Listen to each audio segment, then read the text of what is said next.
also kind of provided a good structure to life, like how to structure a day properly, and kind of provided like timelines to a normal day. It teaches you to be self-motivated and to continue driving. The conversation came up of, hey, if you don't make it in active duty, you're kind of going wherever they want to put you. It's really cool to be a part of something like that and have that purpose to continue to drive because of the persons you left and right.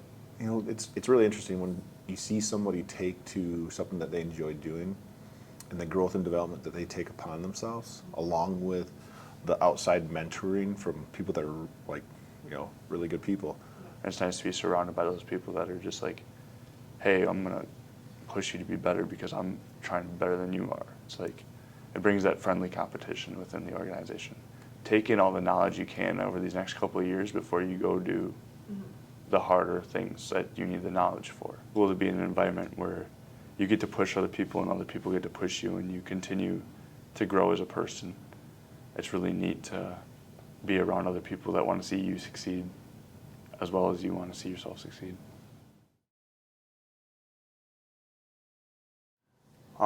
My name is Tevin Kenton. I'm a specialist in the Wisconsin Army National Guard, and I'm 11 Bravo. Sergeant First Class into Kenton, 79 Tango with RRB. And what did you do, what was your MOS before? So I did 11 Bravo coming in, and then 74 Delta with CST. Cool. So you've got a few under your belt. Yeah, a little. Okay. So we're going to start with you, Specialist Tevin, you said? Mm-hmm. Tevin? Okay. So talk to me about how long have you been in the Guard? I just hit 3 years in March. Okay. So I've just been in for 3 years so far. And how old are you? 21. Okay. So you enlisted as a senior? Yep. Okay. Cool. So how much of your enlistment process do you remember? It was pretty quick. My dad,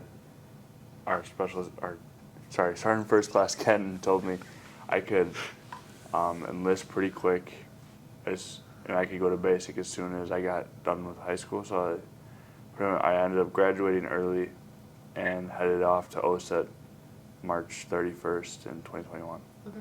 So was early graduation already part of your plan, or did joining the National Guard kind of expedite that? Joining the National Guard kind of expedited it. Okay. It gave me something to look forward to after high school, so I just wanted to be done with high school. Yeah. Okay. Were you, what were your big things in high school? Play sports or anything like that? I kind of went into high school playing sports, but I ended up dropping all my sports about halfway through. Okay. They just weren't for me, and I just found love for the gym instead of just doing my own thing. Okay. What kind of workouts do you like to do now? Now I do a little bit of everything. I do a lot of running. Okay.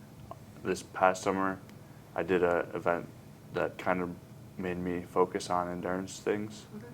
And ever since then, I've become more of a endurance junkie. Okay. Cool. So you throw some weights in there and do a lot of running? Mm. Nice. That's really cool. So were you into that kind of style before you went to basic training? Before I went to basic, I was more of a just lift the most I could and see how big I could get kind of thing. So was basic training challenging for you at all, or OSIT? No. OSIT was pretty straightforward. It was a different style of life that I wasn't really used to, but it was pretty straightforward and easygoing. What do you mean, different style of life? Just the structure. Before I went to OSIT, I didn't feel like I had too much structure. Okay. And then OSIT kind of provided a good structure to life, like how to structure a day properly, and kind of provided timelines to a normal day, Okay. which was nice. So outside of school, you just didn't have structure, or even with school? I did with school, but I just feel like OSIT kind of taught me a good way to structure a day, to incorporate PT as well as getting work done, and just providing a good structure of the way I want to live life, I guess. Sure. Does that transfer over to your life now that you're not doing infantry stuff all the Yeah, I feel like it does. It teaches you to be self-motivated and to continue driving, not only when you're sore or tired, but like it just teaches you not to not embrace the suck, I guess. Yeah, no, that's cool. I don't know if I would have taken that away from most of it, so that's cool. So, infantry, Mhm. is that something, like what got you, other than your dad being in the Guard, what got you interested? Like what flipped that switch for you? I was looking into it a little before he had mentioned it, but I wanted to join special operations. I was really looking into going to the Marines at first, but he gave me some information and insight and like different ideas through different branches. And I really wanted to go special operations, and I didn't have a clue of how to do any of that at first. So my biggest idea was just trying to make it special operations, didn't matter what it was. Okay. So Yeah. that was the biggest drive. There's a lot of talk during that time, his senior year. He was working out with the Marine Corps guys and all that stuff, and the conversation came up of, hey, if you don't make it in active duty, you're kind of going wherever they want to put you. And that was something that we talked a lot about. And I said, hey, you know, I was in Charlie Troop. Your uncle was the commander of Charlie Troop. Go to Charlie Troop. They have really good soldiers there and people that come from a lot of different special operations background. And I told him, I said, hey, do a couple of years down there, and then you can try out for Special Forces. And if you don't make it, guess what? You go back to Charlie Troop. You can try again. Because initially, yeah, he was pretty gung-ho on go Marines. And I was like, I don't think that's for you. Why don't we try this? So, yeah, after this year, him going down and doing the pre-selection stuff, it's been interesting. But that process was something in the making for the last 3+ years. Yeah, to get him to go to the Guard instead of going to the Marine Corps, I think it will work out for him better. Okay. So your reason for choosing the Guard is a little bit different than a lot of people's reason, I would say then. Well, I mean, you want to stay close to home, right? So that is one of the reasons, but Yeah.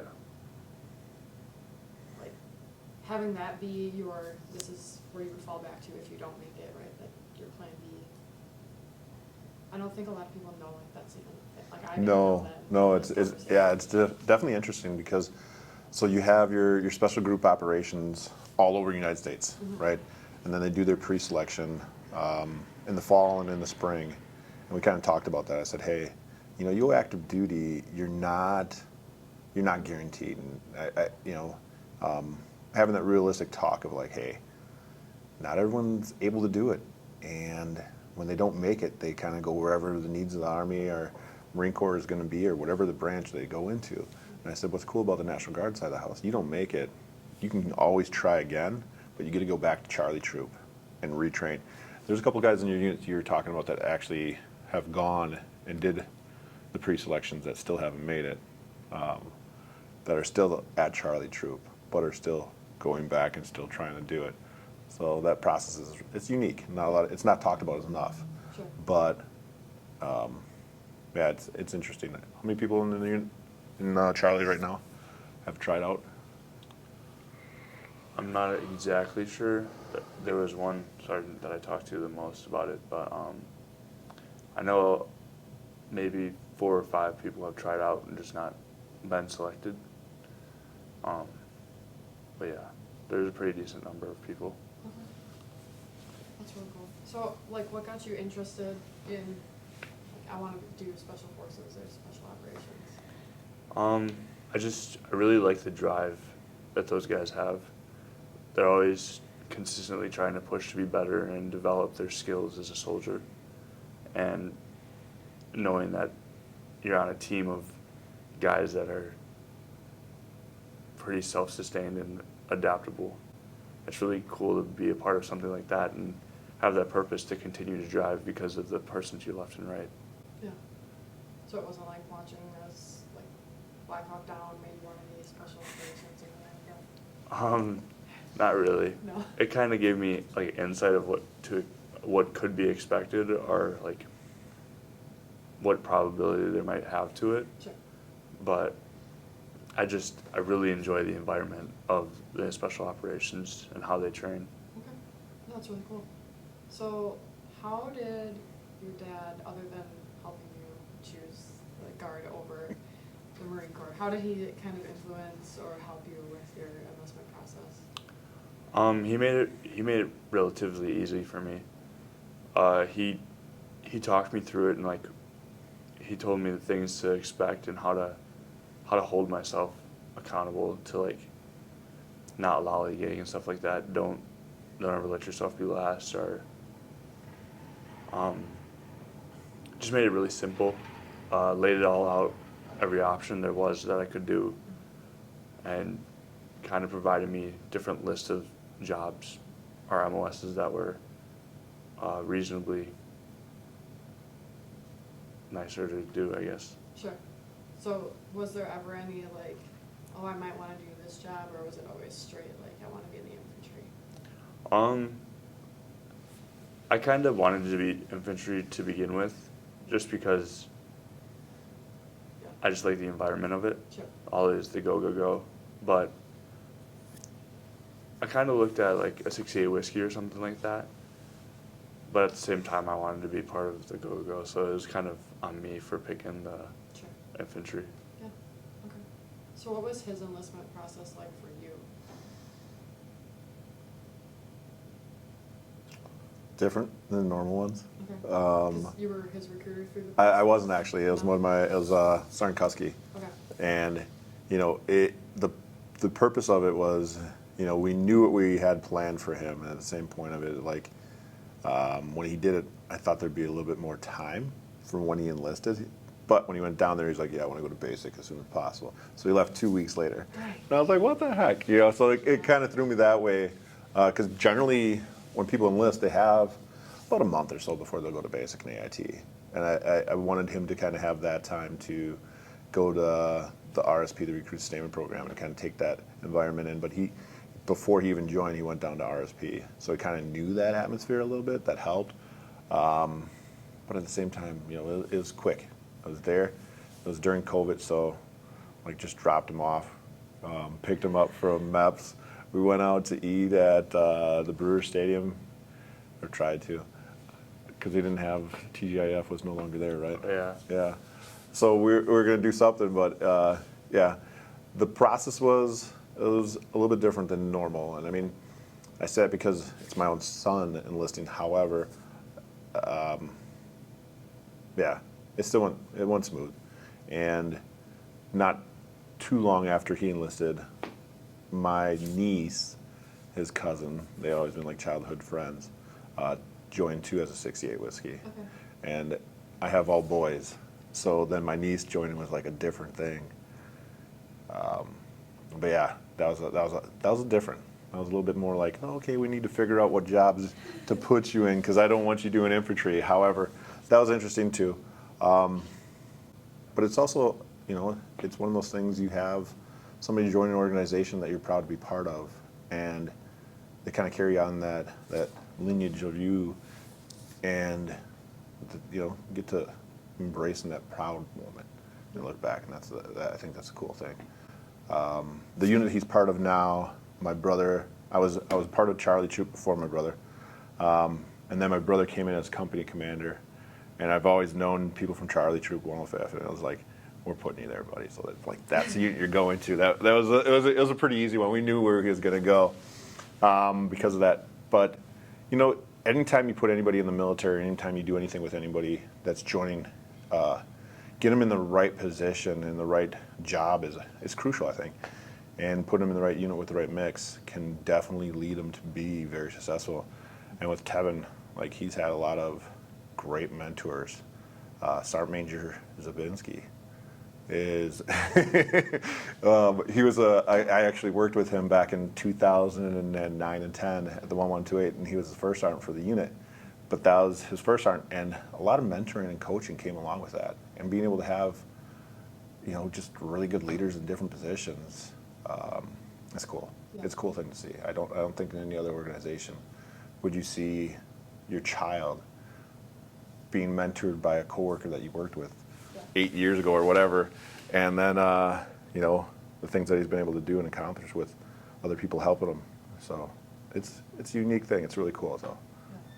So I'm sure, because as you're a recruiter, so you probably get the objection frequently from parents, like, "Oh, I don't want my kid to go and Yeah. be infantry and die in war," Yeah. right? Yeah. So like, did you have any of those kinds of feelings with him, or? I mean, so I've had quite a bit of time in service, and I understand, you know, at this age is a huge thing. It's something he wants to pursue, and the likelihood of him having, you know, catastrophic things or his life being taken is very rare. More likely he'd be hit, you know, a car accident Yeah. or something else. But there always is that thought in the back of your head as a parent of like the concern of putting your kid in a line of danger. But I know that the people he's around and the people that he's training with, you know, their primary objective is to make sure that they're successful and to make sure that they can take care of them. So that's a huge part of it. I think when you know you're putting someone where they're going to be around great people and they're going to take care of them, you don't worry about that. Yeah. And that's something that I feel like our organization, the Wisconsin National Guard, we have people in those positions that are great leaders, and it's, you know, it's like a bigger family. No one wants anyone to get hurt. They're going to train hard. They're going to make sure they take care of them, and that's what helps. If it was a different organization, like I said, like the Marine Corps, that's why I was really reluctant for him to join any other branch, because I don't know the people in those organizations. Where National Guard, a lot of great people that we've had in our state that are leaders now. So knowing that I'm putting him in an organization that he's going to do well in, and people have the best of his interest, is huge. And like you said, those questions that parents have, like, my kid's going to die because he goes in infantry, like, it's not realistic. It's just, I think it's a lot of movie type of things that people get, and that's the bias that they have. Yeah. And that's kind of talking through that of like, hey, look, there's going to be, you know, high intensity, there's going to be, you know, strenuous things. However, if this is something that they truly want to do, let them do something that they love, because if you're doing a job that you don't love, you're not going to put all your effort into it. So when he decided he wanted to do that, I was like, yeah, okay. Yeah. So you never like pushed him like, "Hey, you should join the Guard." It was all his.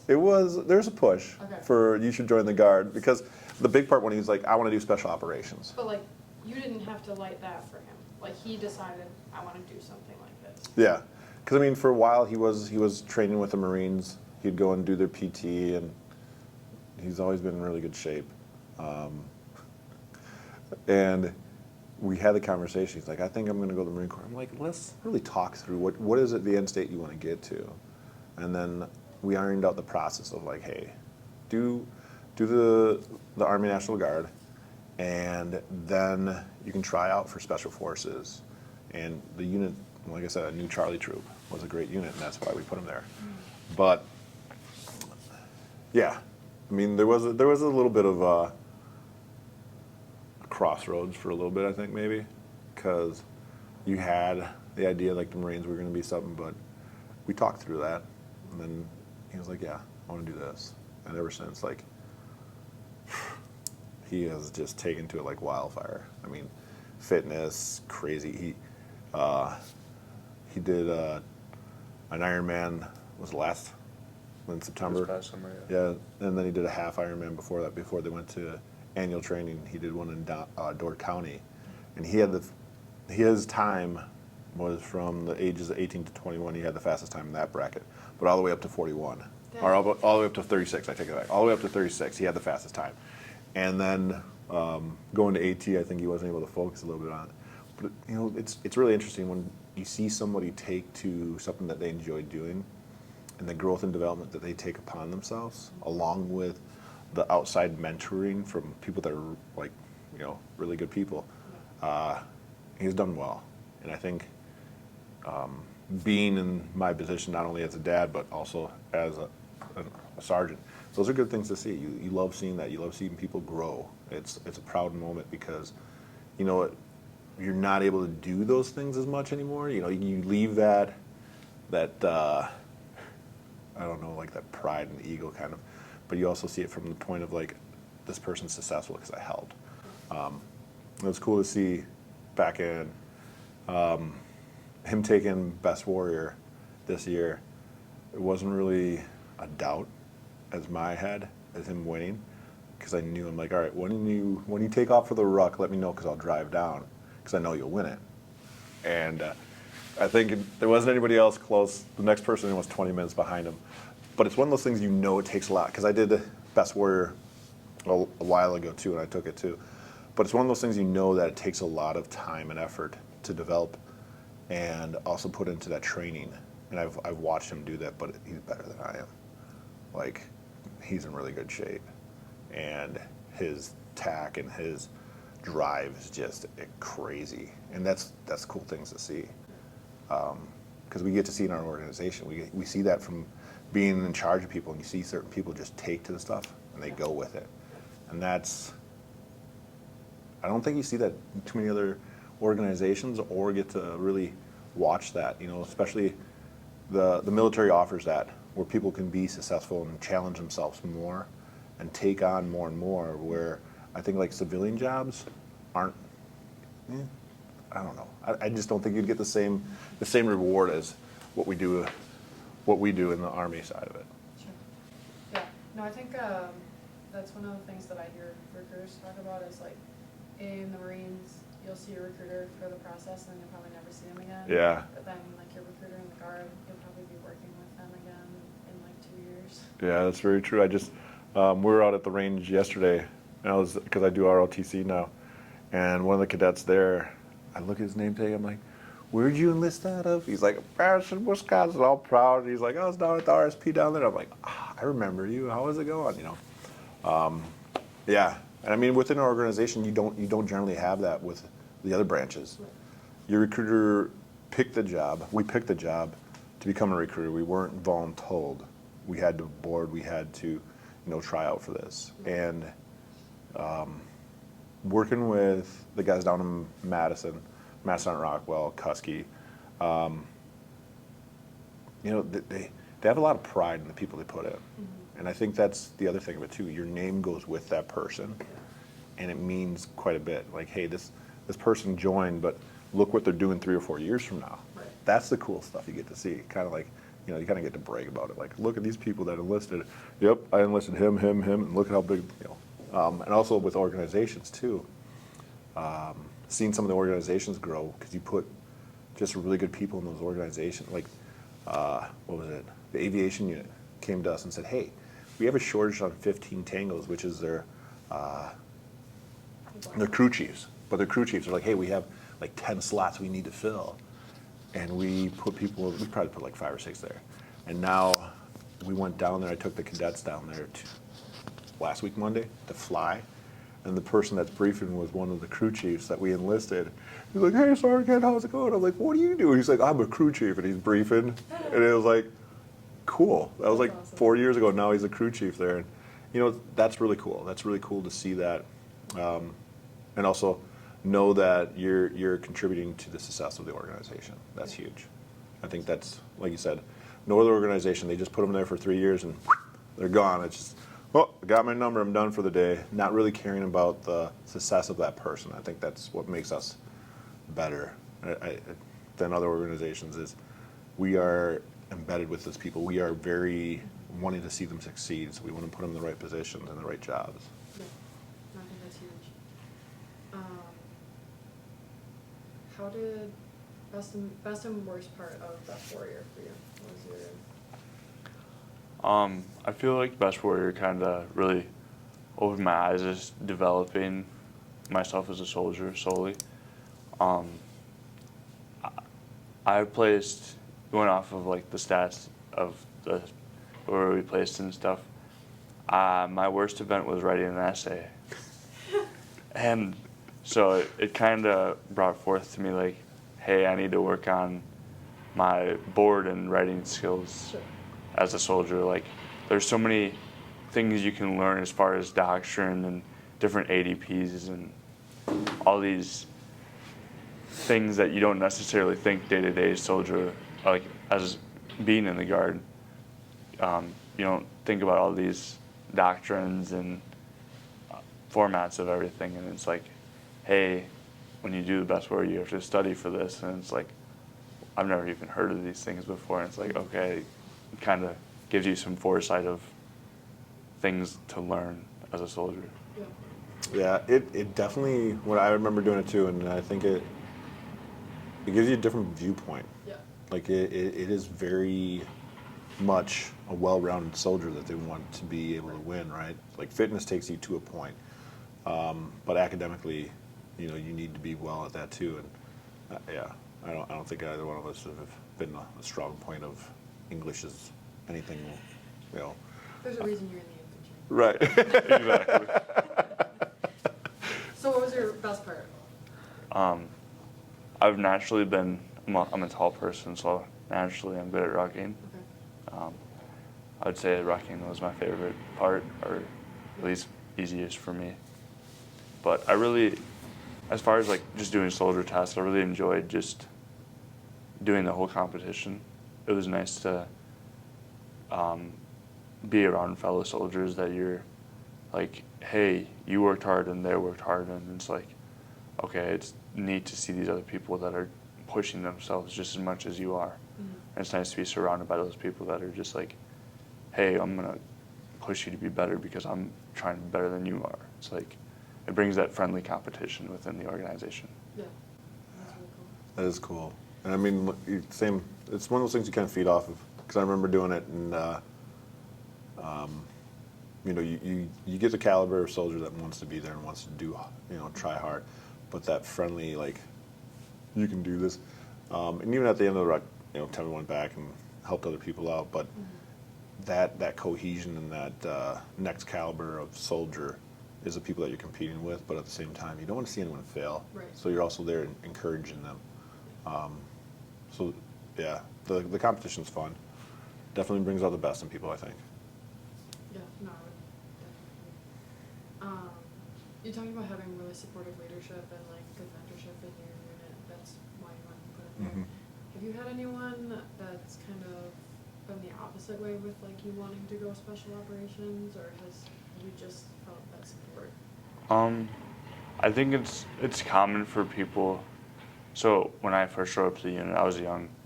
I was a PFC, private first class, and I was like, hey, I want to go like right now. Like, I'll go try out anytime. But there's a lot of people there that are like, you should calm down and just give it some time.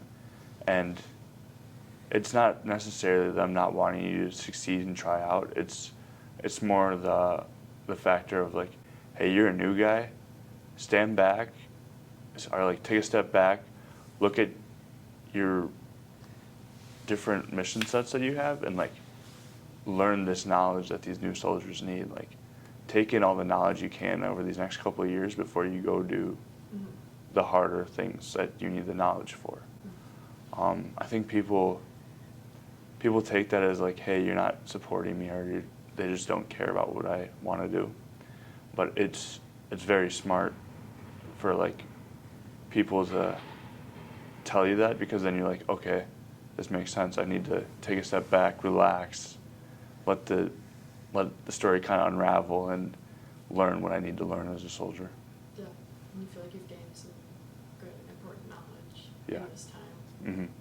Yeah, the 2.5 years I've been in the unit has been very, very nice and like molding as far as learning how to be a better soldier and do these tasks and help the people to your left and right. It brings a lot of knowledge forth, and Charlie Troop isn't, you'll hear Charlie Troop is a very well-known unit just throughout the whole Guard, because the people in that unit are so different, and they are all continuing to push each other and wanting to be a good cohesive unit. That's really cool. So, looking back at 18-year-old you, right, finishing up high school, maybe, was it like January, December when you were starting to think about it, starting the process, kind of? Yeah, roughly around there. So, if you were giving someone in that similar situation any piece of advice right now, what would that be? looking back at it, like as far as coming out of high school, your only environment that you're used to is being around kids your age that don't necessarily know where they want to go in life. I mean, few do, but I feel like joining the National Guard just provides purpose, and it provides a decent direction on good morals and ways that you can progress as a person. I feel like joining the National Guard really opens your eyes as far as self-development and allowing not only you as a person to develop, but you help develop different people. I would say anybody that's looking to join the Guard, it's definitely a huge benefit in more ways than one. You meet new people, you get a wide network, and it's cool to be in an environment where you get to push other people and other people get to push you, and you continue to grow as a person. It's really neat to be around other people that want to see you succeed as well as you want to see yourself succeed. Okay, so then, for parents that only know what it's like to see the movies. Yeah, that's very true. I mean, like the movies portray it differently, and from a parent's perspective, I mean, what I looked at is I want to put my son in an organization that I want to be part of.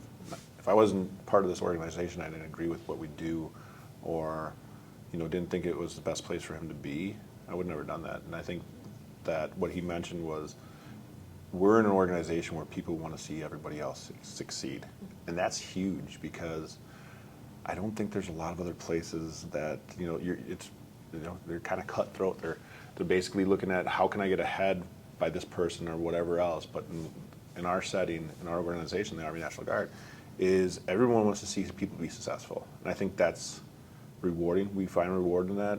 I'm a sergeant. I'm in charge of these guys and gals, and their success means a lot more to me than my overall success. Mm.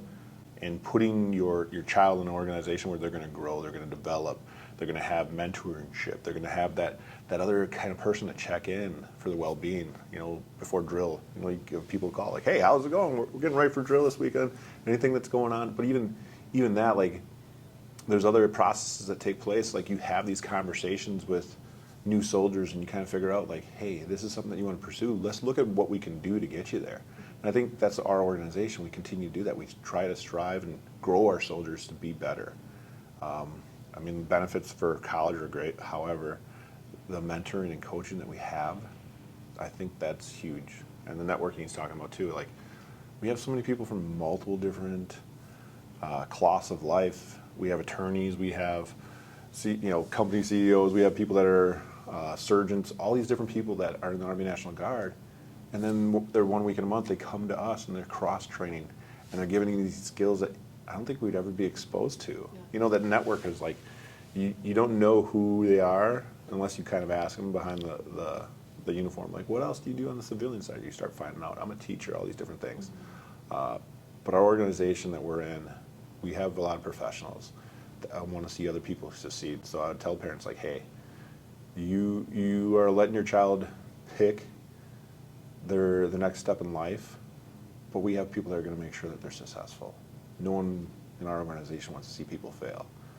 So that's a huge thing. And back to what I was saying is, I would never put my family in an organization or in a place where I didn't believe in it. And I've been here for 20 years, so yeah. Sweet. Thank you, guys. That was really good.